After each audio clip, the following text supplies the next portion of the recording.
Hi, I wanted to do a quick video about collective consciousness. I think you could even call it collective manifesting, but mainly with regard to, the situation we're in right now with the coronavirus. That's Milo. Isn't he cute? Hi, Milo. Hi, cutie. So anyway, let's talk about it because there's some choices here on how we react and respond, and they're of utmost importance because we do want to develop a higher love and light collective consciousness in order to beat this thing and also to individually not suffer so much. Fear, anxiety, stress causes us to suffer. And I know some people might think that's pretty impossible to not have those things in a pandemic. But I'm here to tell you it is possible. It's not an easy concept to comprehend, but maybe today you can entertain some of these concepts I'm going to talk about in order to make suffering a lot less or diminished and be in a state of presence, be in a state of acceptance and non-attachment. So I'm going to describe each of those words here in a minute because they're just really helpful. So there's a Buddhist teaching, I think it's the first noble truth. Life has pain, but we choose whether we suffer. So I think a great way to approach this is to picture ourselves and our soul. Now, if you don't believe you have a soul, then I guess this video might not be for you, but maybe you want to listen to it and check it out. But I believe we have a soul. We have a spirit, a soul. And our spirit and soul actually wanted to come and experience life here on earth. So we can look at life here on earth through a soul perspective or an earthly perspective. I sometimes say your spiritual eyes or your earthly eyes. Our spiritual eyes are going to see things much differently than our earthly eyes. Our earthly eyes are tangible, they're right now. Our body feels pain, our body experiences pain, experiences joy, experiences all these things. Our soul does too, but it's a different experience. If you were in an art class and you had to draw your soul, what would it look like? I think that's kind of a fun thing to think about. So sometimes I think about my soul as separate, observing my earthly experience and taking in whatever it wants to take in and utilize through this experience. So the soul doesn't feel physical pain, but obviously our earthly body does. And our soul has a much higher purpose for things like adversity than our earthly experience. Our earthly experience is much more attached to the ego, which is very, affected by everything. So these concepts of life as pain, but you choose not to suffer is really a soul perspective. Again, my words of how it helps me understand these really high ideals and ways of thinking. And so when I was introduced to this topic, I don't know, maybe 7 years ago, I was really struggling. And when I realized that I had a choice of how I saw life, it changed everything for me. I started to see life differently than before. It's almost as if life ruled me rather than my soul perspective ruling me. And again, I'm a believer in God. If you believe in God too, I believe God is connected to our soul, our heart. God is in my heart. I'm part of the divine. So that's all wisdom, all knowing, all love, and so it just really helps to see it from that viewpoint. Now, here's where I think it gets confusing is the earthly experience. I think sometimes, like when I was first introduced to this topic, I thought, well, am I supposed to be just emotionless and just, go through life like unaffected by anything and not experience any emotions? I don't think that's the idea. My soul wants me to experience life and the emotions so I can experience joy and anger, but more from a standpoint of observing rather than being succumbed by it. Does that make sense? So I'm present to all experience. So I don't make a feeling wrong. What you looking at? Oh, Milo just found the fish. Yeah, I don't know if he's looked at the fish before. Let's hope the fish are safe. So when you start observing life and stop judging how you do life or how others do life, life is better for you. I was just watching one of my mentors remind all of us that judging, fear, anger, all of that suppresses your immune system. So, if you get caught up in the negativity on social media, block yourself from it. You're weakening your immune system. So these concepts even help you have better health.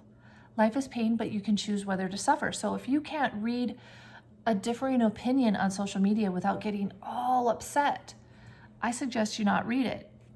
I myself struggle with that. I really do. I struggle when I see people just point out all the negative and don't see the positive. I'm being completely honest here. And so I have to buffer myself. I have to be very careful with how much I expose myself to, because I want to keep a high vibration of love and light, which brings me back to collective consciousness. The collective of humanity. So the more of us that can stay in this space of love and life and not be succumbed by life circumstances. It's like you're being affected by every toss of the wind and waves. And that's suffering. That's suffering. So that's one way of looking at it. Another Buddhist concept I freaking love is non-attachment. Now again, that helped me too. It's a really deep concept, hard to fully get when you first hear it, but let's go for it anyway. Non-attachment means I'm not attached to anything or anyone. Let's face it, life changes at every moment. It's constantly in change and constantly in flux. If you're attached to any aspect of life, which is always changing, you're going to suffer. So again, it's the balance of how do I exist while life is changing and not be attached. Definitely going to tell you it's a practice, but if you start practicing now, good for you. Maybe I'll do a lot more videos on this because it's just such a helpful concept. So let me give you an example. For example, I'm not attached to my boyfriend. How do you say that, Kim? Well, I'm not attached to anything about us. He's a separate human being. I love him very much. So just because I'm not attached doesn't mean I don't love him. But if I'm so attached, grasping, and anything could happen at any time, I will suffer. Now, so since I brought that up, let's talk about the loss of a loved one. Again, you're going to have the human experience of emotions. You're going to go through the 5 steps of grieving. But I would say someone who is practiced these concepts of non-attachment, which is really acceptance, which is really being present, they might go through that process faster, but you are human and your soul wanted to experience this human experience. So you can cry, you can laugh, you can be angry, you can go through that. That is normal human behavior. But you're also going to learn a ton through the process, and you can go through some of these things as observer from the soul perspective, almost observing your earthly experience. It's kind of deep, I know, but it's really cool. I'm just kind of touching, skimming the surface. I really exhort you to read other leaders, listen to other people as well about this topic. Eckhart Tolle is amazing. So it really can help life be so much better, and you're not succumbed to life. Life doesn't rule you, and anger and anxiety and stress just won't rule you. So how is it that I'm not in fear and panicking? Because first off, I'm in the moment right now. in my house, enjoying my home, my cats, my family, and really just enjoying this time to take a breath. And it makes me realize, gee, Kim, I'm not going to strive so hard, because I'm going to strive to the best of my ability and I work hard, but I'm not going to strive to the point of exhausting myself into pain and stress, which causes illness and immunity suppression. That's the kind of society we've had. And maybe all of this will help us take a step back, take stock, and go, maybe I can live simpler. That would be less stressful. That would be less attachment to things. So, these are lifelong practices. But once you start doing it, it's great. What else? Non-attachment is just like acceptance. So you're in acceptance of what is. That doesn't mean that it's okay that someone hurts you or harms you, okay? But you're accepting the moment, and acceptance includes healthy boundaries, for example. That doesn't mean you can't care for yourself and others. I mean, especially if you don't care for yourself, you can't really care for others very well, right? So it's kind of worth it to do this work, to do this stuff. So let's talk about when you feel like you're standing up for a cause. So first off, we're all given different personalities for a reason. It's good that we have different perspectives, because we can balance each other out and help us find the right way or the middle ground. So if you feel like you need to stand up for a cause, the utmost thing you can do is to do it lovingly and not judgmentally. It's when you do it with the anger, I'm going to even say the word hate, or judgment. Judgment's a big word, and it encompasses a lot more than we think. Okay? You're judging someone when you're mad at them for not having the same opinion as you. You can just be in acceptance. That doesn't mean you can't still voice your opinion and stand up for what you feel is true and right. Please do it lovingly, with love and light. That's so important. And that's what will create this wonderful collective consciousness and collective manifesting. We need it. We need it desperately. Love defeats darkness. Love never fails. Perfect love casts out all fear. Those are all from the Bible. Woo! Yeah, the Bible's got some good stuff in it. So, I'm one who will take from lots of different spiritual leaders and teachers, because why not? But really, they're all saying virtually the same thing, but they just say it a little differently. Jesus says not to worry. Don't worry. He literally says, don't worry about your life. Yeah, that's the same as non-attachment. It's the same as life is pain, but you choose not to suffer. It really is, if it boils down to it. There's another verse in the Bible that talks about trials equals joy, because it produces character and perseverance within you, which makes you whole and complete, not lacking anything. So trials are joyful? Yeah, that's not mainstream. So you're not going to hear it mainstream. But if you dig a little deeper to some spiritual leaders and teachers, it's pretty awesome and can change your life. I adapted that a concept of trials equals joy in my 20s when I was experiencing severe panic attacks. I didn't even want to leave my home. I was a Xanax addict, and I had been for many years. I'm on nothing now, and I'm experiencing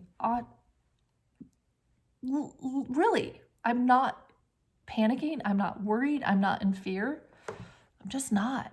But I've been practicing these concepts for quite a few years now. So it's not that I've got my head in the sand. My head's out of the sand. My head is very aware. But I'm looking at things from a soul perspective.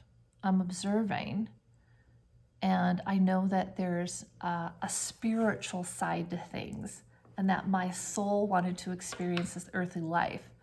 And I do think that there's a challenge set before us to be love and light rather than succumb to fear and the earthly surface view of things. There's so much more than meets the eye. So what else can I say about this? I hope I covered it pretty well. If you have any questions, please ask, but we need more collective consciousness, so we can collectively manifest. That means more love and light. Stay off social media if you think it's gonna cause you problems. And also, please beware when you do post that you do it lovingly. And that is loving and accepting of all opinions, even if they differ from yours. Just accept. And just keep standing up for what you believe is right and loving. Okay? So I want to do another video on comparing individual manifesting, the law of attraction stuff, and collective manifesting, because I think there's so much more to it than meets the eye, as I've kind of shared in this video. And I was kind of being suspicious of some of the prevalent the most recent years of this law of attraction business. So we'll get that in another video. Clearly, all those people out there that are, shouting abundance and you can have everything, and through the law of attraction, how does that work in a pandemic? How does that work in a communist country, or with a dictator, or with oppressed people? Yeah, there's more to it than meets the eye. So next video, but for now, be love and light. And you've got time. Search some things out, read some books. Might learn something and make life a little bit easier for you. Okay, take care.